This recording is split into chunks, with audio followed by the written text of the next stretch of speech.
नमस्कार दोस्तों, मैं राघव दीक्षित आपका सक्सेस विस्टा क्लासेस चैनल पर बहुत बहुत स्वागत करता हूं। दोस्तों, आज की वीडियो के अंदर हम सीटेट मैथमेटिक्स का ये प्रीवियस ईयर क्वेश्चन पेपर की जो श्रृंखला चल रही है उसका ये अगला वीडियो है। दोस्तों, आज के वीडियो के अंदर हम कॉन्सेप्ट के साथ आपको शॉर्ट ट्रिक भी बताएंगे कि आप किस तरीके से शॉर्ट ट्रिक के थ्रू कम समय में मैथमेटिक्स के ज़्यादा से ज़्यादा क्वेश्चन अटेम्प्ट कर सकते हैं। तो आइए दोस्तों शुरुआत करते हैं। यदि 14, 12, 34, 30 प्रत्येक में x जोड़ा जाए तो इस प्रकार प्राप्त संख्याएं समानुपात में होती हैं। तो आपको √12x + 9 का मान बता देना था। x की वैल्यू पूछी थी। समानुपात का मतलब क्या होता है? पहली संख्या क्या है?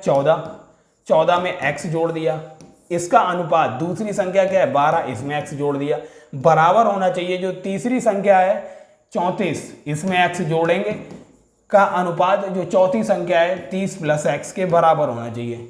बस आप आसानी से इसको निकाल देंगे। वैसे दोस्तों, अगर आप इसे हिट एंड ट्रायल से भी कर सकते हैं, जैसे ये जो नंबर दिया हुआ है इसे सॉल्व करने से अच्छा हिट एंड ट्रायल हो जाएगा। √12x + 9, अगर हम यहाँ पे इसकी वैल्यू 8 के बराबर मान लें, ये इसका स्क्वायर इसे बाहर निकाल लें, मतलब 12x + 9 = 64 होगा।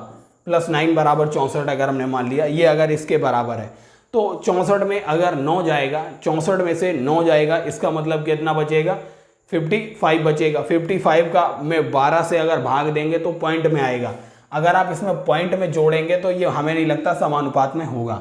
तो जहां भी पूर्ण संख्या आपको मिले, अब यहाँ पे √ अब दोस्तों इसका स्क्वायर 12x + 9 हो जाएगा।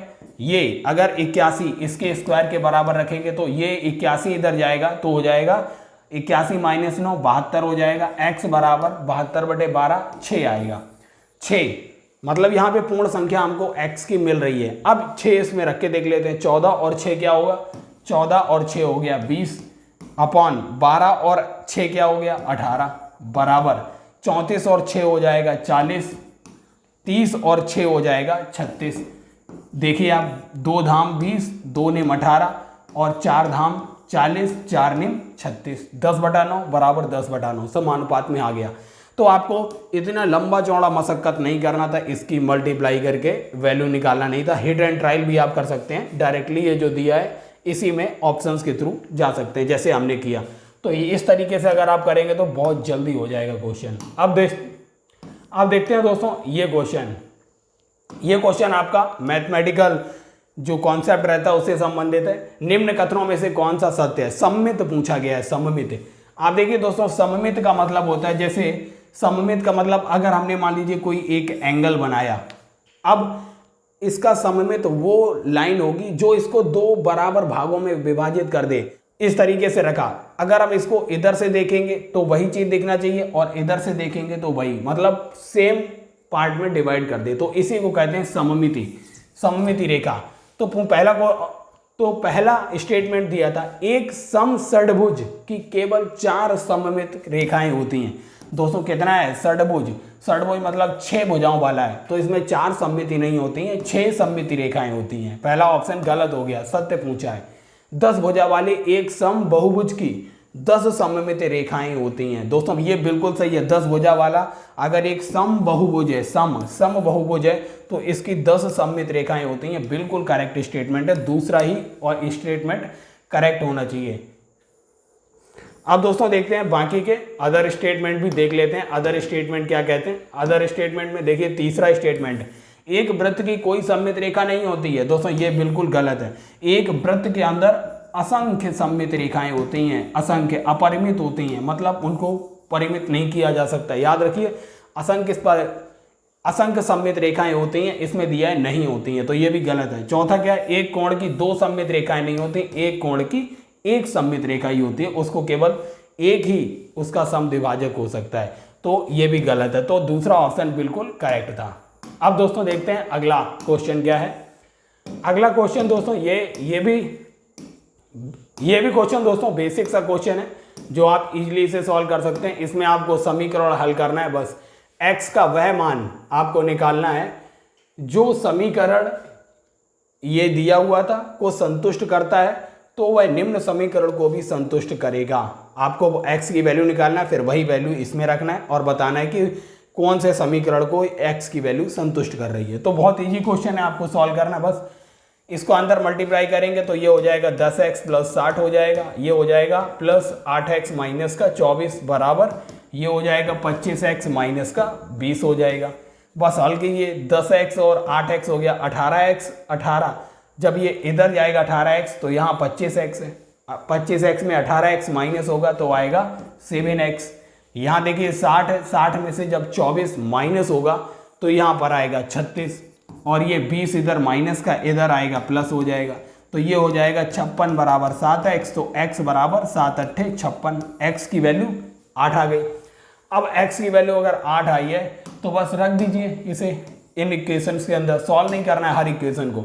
x की वैल्यू जब 8 यहाँ रखेंगे, 8 माइनस 3 क्या हो जाएगा 5, 5 पंजे 25, 8 5 13, सेटिस्फाई नहीं हो रहा है।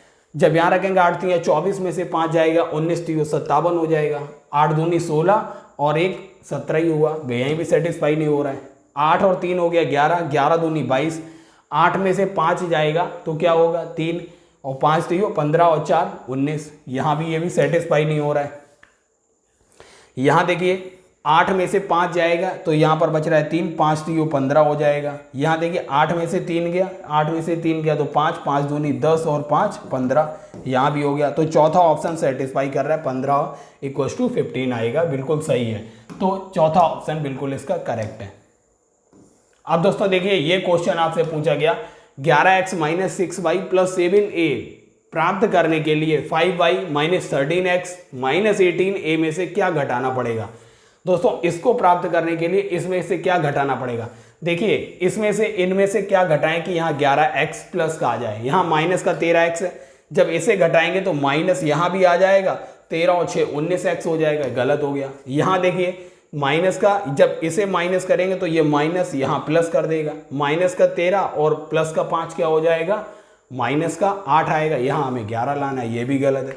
हाँ अगर यहाँ पे देखेंगे आप तीसरे ऑप्शन में, जब यहाँ माइनस लगाएंगे तो ये प्लस हो जाएगा दोनों, जब माइनस का 13 और प्लस का 24 क्या हो जाएगा प्लस का 11 हो जाएगा, बिल्कुल सही है। अब देखिए यहाँ पर माइनस का 21y है, यहाँ पे प्लस का 5y है, तो 21 और 5 जाएगा तो माइनस का 16y आएगा, बिल्कुल देखिए यहाँ माइनस का 16y है।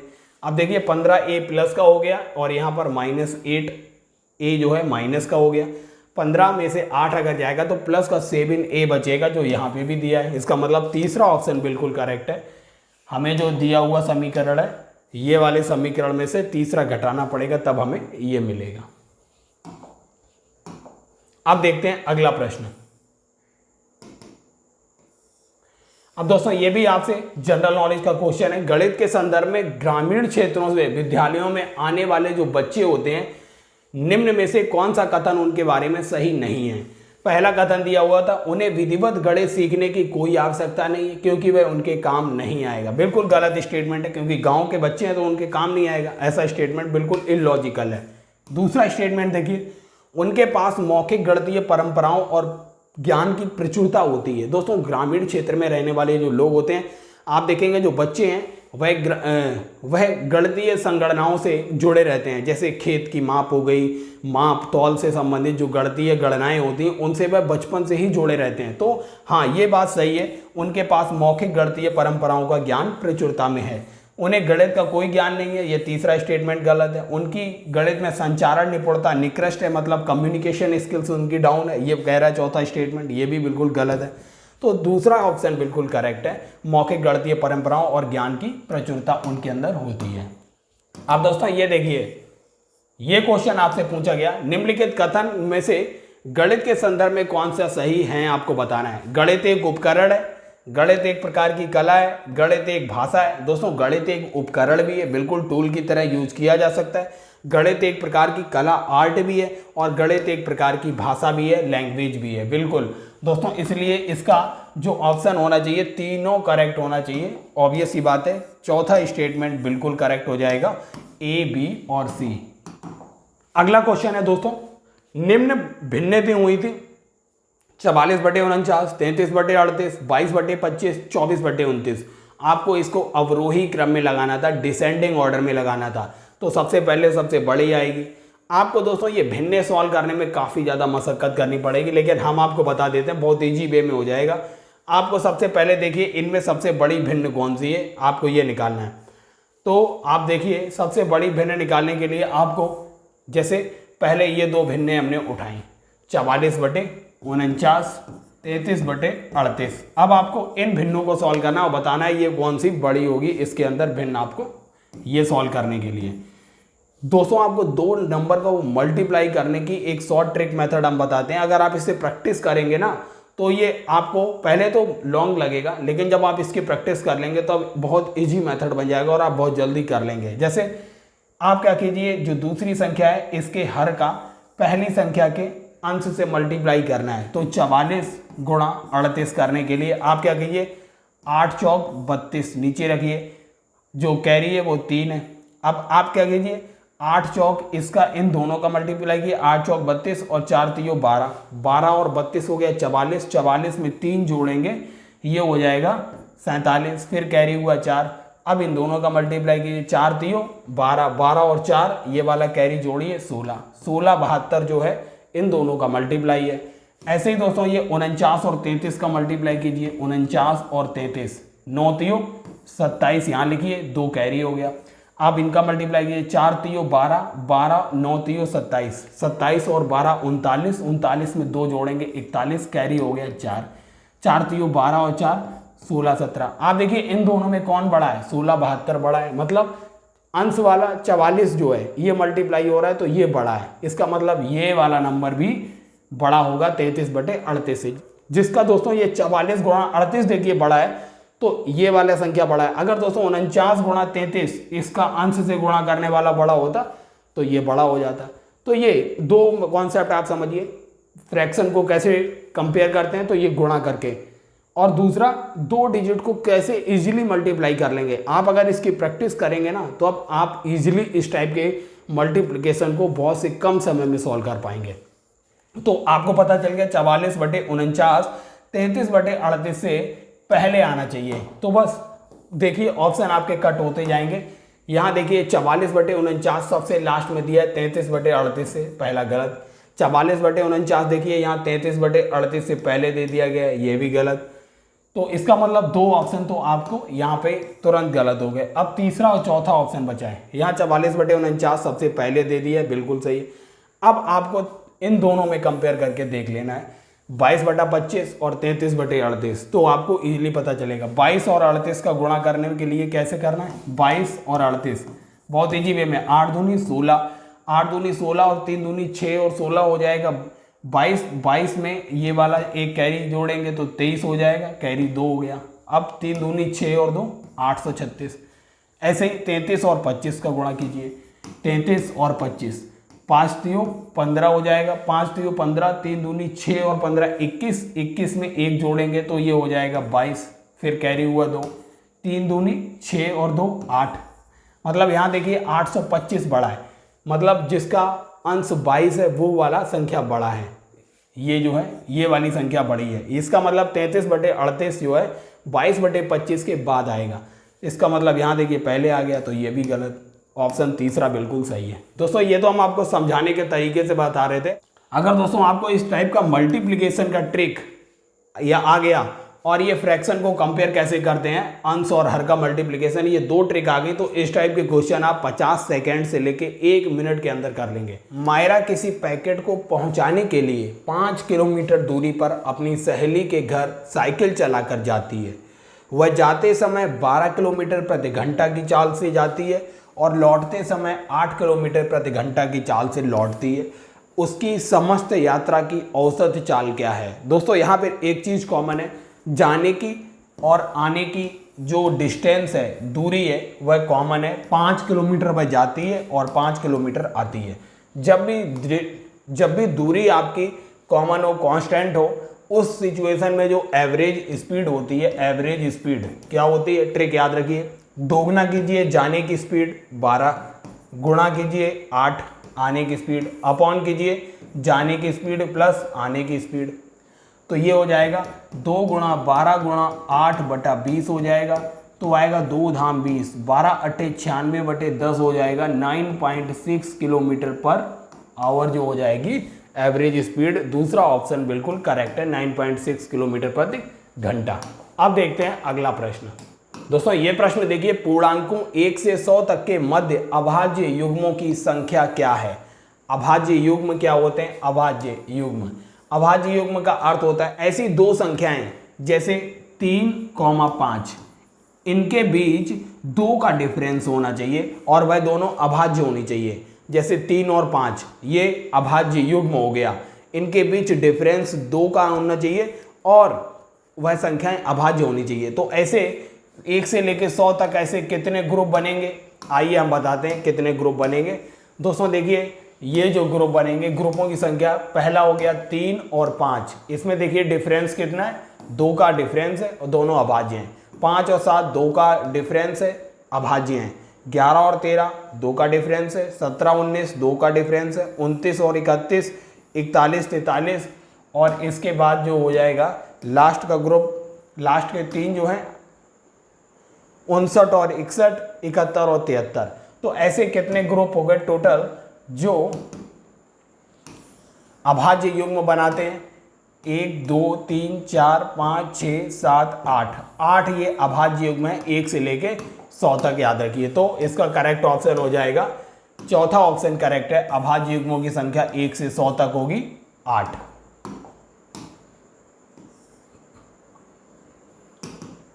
अब ये क्वेश्चन आपसे पूछा गया, यदि 21,168 बराबर 2 की पावर a, 3 की पावर b और 7 की पावर c है, जहां a b c प्राकृत संख्याएं हैं, तो आपको इसकी वैल्यू बताना। मतलब a b c की वैल्यू निकालिए, यहां रखिए और आपको मान मिलेगा। ये निकालने के लिए आप इसके फैक्टर कीजिए। 21,168 के आप जब फैक्टर करेंगे तो आपको फैक्टर करने पे a b c की वैल्यू मिल जाएगी। आइए फैक्टर करते हैं। तो दोस्तों 21,168 के फैक्टर करने पे आपको देखिए 2 की पावर 4, 3 की पावर 3 और 7 की पावर 2 मिली। हमने इस तरीके से इसका फैक्टर कर लिया। अब देखिए a की वैल्यू क्या हो गई, a की वैल्यू 4, b की वैल्यू 3 हो गई और c की वैल्यू 2 यहाँ रख दीजिए। तो 4 चौक 16 हो जाएगा, माइनस 5 3 15 हो जाएगा, प्लस का c हो जाएगा 2। 16 और 2 हो गया 18, में से 15 जाएगा तो 3 आएगा। इसका मतलब चौथा ऑप्शन करेक्ट था, इसका 3। अब आइए देखते हैं अगला क्वेश्चन। यह क्वेश्चन कैसे होगा दोस्तों? माना कि x एक वह सबसे छोटी से छोटी संख्या है जिसे 8 12 20 28 और 35 से भाग देने पर प्रत्येक दशा में 5 शेष रहता है। अगर दोस्तों कोई छोटी से छोटी संख्या है तो आपको क्या करना है, जिससे भाग दिया जा रहा है 8 12 20 28 और 35, इनसे उसे भाग दिया जा रहा है, तो आपको क्या करना है, इनका एलसीएम निकालना है और उसमें उतना जोड़ देना है जितना शेष बच रहा है। एलसीएम निकालिए और उसमें 5 जोड़ दीजिए, तो आपको वही संख्या मिल जाएगी और वह जो संख्या मिलेगी उसके अंकों का योग आपको बताना था। तो आइए एलसीएम निकालते हैं, इसको डिवीजन मेथड से एलसीएम निकालते हैं। तो दोस्तों डिवीजन मेथड से एलसीएम निकाल लिया हमने। इसका एलसीएम 840 आया हुआ है। 840 में जितना शेष बच रहा है, 5 बच रहा है शेष हर बार, तो 5 जोड़ दीजिए, ये 845 हो जाएगा। यहाँ पर इसके अंकों का योग पूछ रहा है, तो 8 4 12 और 5 हो जाएगा, 17 जो होगा अंकों का योग होगा। इसका चौथा ऑप्शन बिल्कुल करेक्ट था, 17 अंकों का योग आया। अब आइए देखते हैं दोस्तों अगला प्रश्न। अब दोस्तों अगला प्रश्न है, संख्याओं 50 61 92 और 117 में से कौन सी संख्या घटाई जाए ताकि इस प्रकार इसी क्रम में प्राप्त संख्याएं समानुपात में हो जाएं। मतलब 50 minus x upon 61 minus x बराबर 92 minus x upon 117 minus x, ये सेटिस्फाई हो जाए। आप इसको हिट एंड ट्रायल मेथड कीजिए। आप सबसे पहले 14 घटाएंगे तो यहाँ पर 50 में से 14 जाएगा तो यहाँ तो बचेगा 36, और 61 में से अगर 14 जाएगा तो यहाँ पर बचेगा 47। तो 36 और 47, और जब यहाँ पे आप इसे माइनस करेंगे तो ये 92 में से जब 14 जाएगा तो यहाँ पर आएगा 78, और जब 117 में से 14 माइनस करेंगे तो यहाँ पर आएगा 103। मतलब आप देख रहे हैं कोई रेशियो यहाँ पर आप देख रहे हैं दोस्तों, यहाँ पर कोई भी समानुपात नहीं बन रहा है। लेकिन अगर आप दूसरा ऑप्शन रखेंगे 17, 50 में से 17 माइनस होगा 33 बचेगा, और 61 में से अगर 17 माइनस होगा तो यहाँ पर बचेगा 44, और 92 में से जब 17 माइनस होगा 75 यहाँ पर आएगा, और 117 में से 17 माइनस होगा तो यहाँ पर 100 आएगा। अब आप इसे कट कीजिए, 11 से ये 3 बार, 11 दियो 33 और 11 चौक 44 कट हो रहा है। यहाँ पे 25 दियो 75, 25 चौकू 100, मतलब 3:4 और 3:4, मतलब ये समानुपात में आ गया, जो यहाँ पे कंडीशन दी गई थी समानुपात में आना चाहिए। इसका मतलब दूसरा ऑप्शन बिल्कुल करेक्ट था। पूरी की पूरी जो संख्याएं हैं अगर इसमें से 17 माइनस की जाए तो ये समानुपात में आ जाएंगी। अब देखते हैं अगला प्रश्न।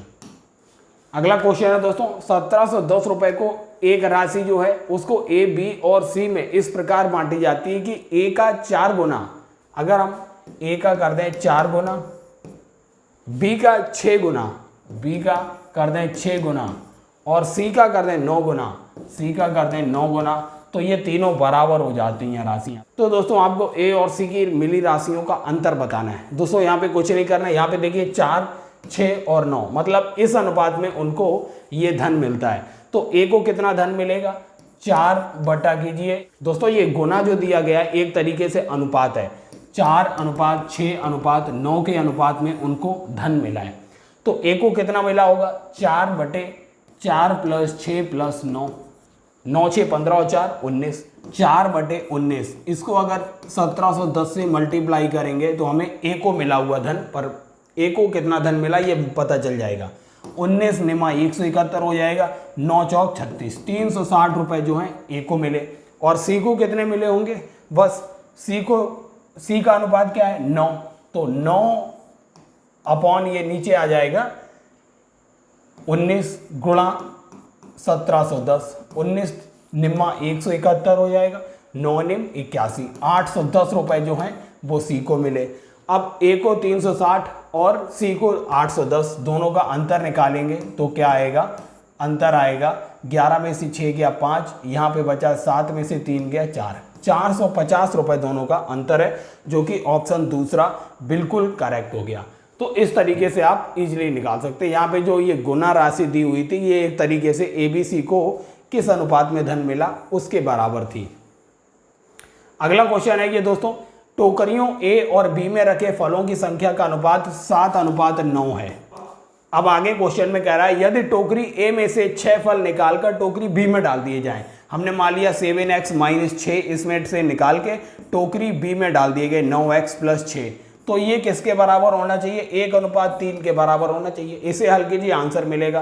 तो आपको बताना है ए और बी में कुल कितने फल हैं। साथियों 21x - का 18 हो जाएगा बराबर 9x + का 6 हो जाएगा।